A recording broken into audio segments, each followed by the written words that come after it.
A few days ago, I managed to ask you a question about the prospects of Ukrainian regulation. And then you said a very important thing that caused a great resonance. Everyone is discussing it now. That since there is a decree by Zelensky banning negotiations with Russia, if you imagine that such negotiations are underway, they have begun, then they will be illegitimate, and their results can be called illegal at any time. This has caused a great resonance. The next day, Zelensky was already making excuses. He said that he had not banned negotiations for everyone.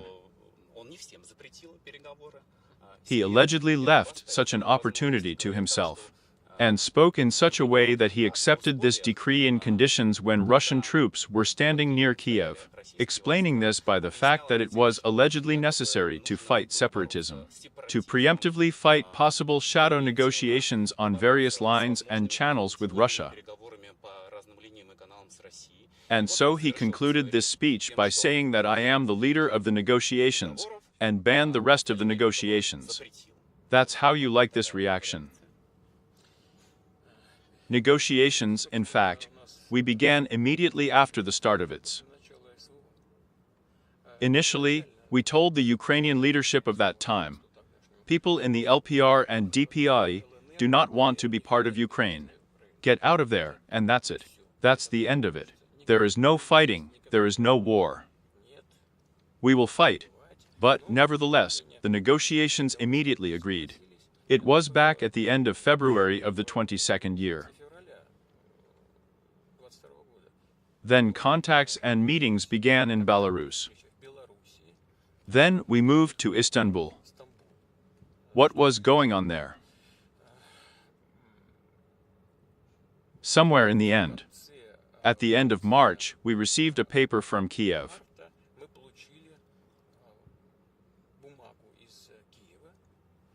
By the way, this is exactly with the signature of the head of the negotiation group of Ukraine, Mr. Arakania. And it is these Ukrainian proposals, I want to emphasize this, it is very important, that formed the basis of the draft peace treaty, worked out in Istanbul. And it took place on the 15th of April. But before that, some European leaders, in conversations with me on the phone, said that it was impossible for Ukraine to sign a peace treaty. As one of my colleagues put it, I have already said, in my opinion, I even called him with a gun to his temple. I say, yes, okay, and what should I do? We need to withdraw troops from Kiev. It was clear to us in principle that deception was quite possible. So 4 decades Russia has been deceived, saying one thing, doing something completely different. Nevertheless, for reasons of avoiding serious bloodshed, some kind of serious war, we nevertheless agreed to this. And at the end of March, the withdrawal of troops from Kiev began in 2 directions, in 2 columns. On the 4th of April, the withdrawal was completed. Some of the troops left through Belarus, and some directly on the territory of the Russian Federation. On the 4th of April, the withdrawal was completed, and the paper that we agreed on in Istanbul was folded on April 15th.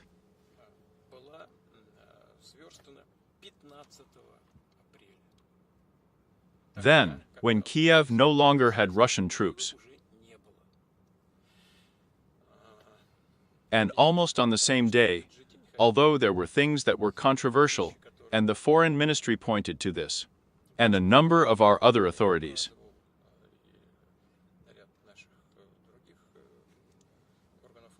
Nevertheless, I agreed that we are ready to implement this document. And on the 15th evening, or the 16th, we conveyed to Kiev that we agreed to finalize it, sign this document. There was practically nothing to refine there.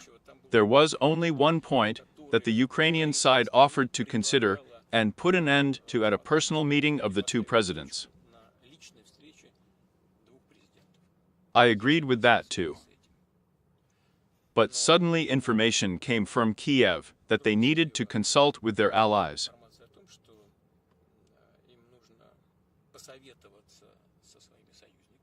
And they take a week-long break. So they consulted. As you know, Mr. Johnson, then the Prime Minister of Great Britain, arrived, probably at the instigation of the former American administration, headed by Mr. Biden. Ukrainians were persuaded to continue the war with her. And as a matter of fact, no one hides this. And the Ukrainian officials themselves, and of a fairly high rank, directly publicly said this later. And the UK leadership does not hide it, it also talks about it openly. They refused this agreement and decided to continue the war. But to be honest, we immediately received a signal from Kiev, as we were told then. Now we will fight to the last Ukrainian. For now, either we are going to fight you, or you are going to fight us in general. They did not make the decision not to sign the peace to here. But I repeat once again, on the 4th of April of the 22nd year, there were no Russian troops under anyone. And the agreements were finally agreed on the 15th of April. And the decree banning negotiations was signed at the end of September and came into force on the 4th of October. That is, 6 months after the approval of the draft peace agreement.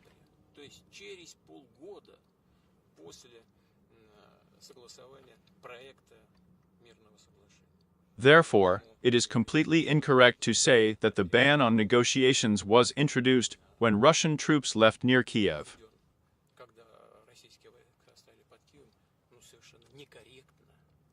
And as if on such serious issues.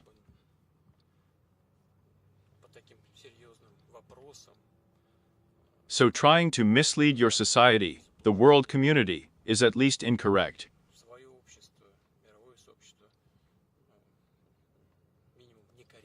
But it just underlines once again who we are dealing with.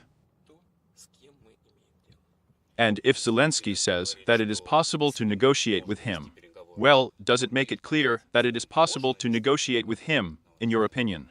You can negotiate with anyone. Only because of his illegitimacy, he has no right to sign anything. But if he wants to take part in the negotiations, I will single out such people who will. These negotiations are there, please. The question is the final signing of the documents. This is a very serious issue that should guarantee the security of both Ukraine, by the way, and Russia, for a serious long-term historical perspective. And there can't be a single slip, not a single roughness. Everything has to be honed. But according to the Constitution of Ukraine, the President of Ukraine, even under martial law, does not have the right to extend his powers. Only representative authorities, only the Rada, that is, the country's parliament, have the right to extend their powers. And the president has only a 5-year term. That's it, nothing else. Then his powers are transferred to the chairman of the Rada. But if there is a desire to negotiate and find compromise solutions, let anyone conduct these negotiations there. Naturally, we will pursue what suits us, what corresponds to our interests. From the point of view of signing documents, of course, everything should be so that lawyers confirm to us the legitimacy of those people who will be authorized by the Ukrainian states to sign these agreements. And they should cancel the decree banning negotiations, right? Well, yes. If we start negotiating now, they will be illegitimate. There is truth here. I'm not talking about it, but I didn't say it. Well, I'll tell you. There is a real problem. Why? Because when the current head of the regime, as it can only be called today, signed this decree, he was a legitimate president relatively. And now he can't cancel it because it's illegitimate. That's the trick. An ambush, you know, and a trap. But in principle, by and large, if they want to do it, there is a legal way. Please, let the chairman of the Rana do it, they're in accordance with the Constitution. If there is a desire, you can close any legal issue. Well, so far we just don't see such a desire.